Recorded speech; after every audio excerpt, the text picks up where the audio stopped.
Hello everyone and welcome back to a new video. In this video I'm gonna show you guys how you can switch off your PlayStation 5. So if you guys want to learn how to do it, just follow the steps that I'm gonna show you.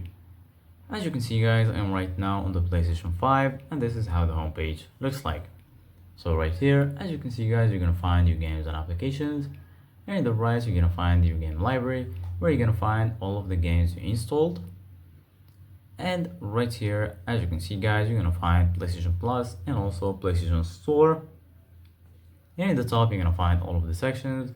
Right here, you're gonna find games, media. Here, you're gonna find search, settings, and right here, you're gonna find your profile icon. So right now, in order to switch off your PlayStation 5, go ahead and click on the PS button on your controller. And then right here in the bottom, you're gonna find home, switcher, notifications, game base, music, downloads and uploads, sound, mic, accessories, and right here you're gonna find power.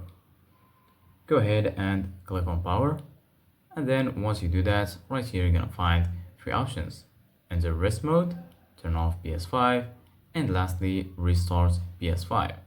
So if you want to switch off your PlayStation, just go ahead and click on turn off the PlayStation 5. And then once you do that, as you can see guys, it's preparing to turn off your PS5. Just wait for it to load, and then just wait a little bit, and now the PlayStation is totally turned off.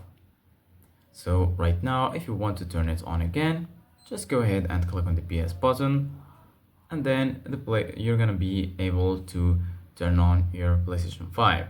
Just wait for it to load, it needs some time, and then your PlayStation 5 will be on. So this is it guys for today's video. Thank you guys for watching. See you guys in the next video.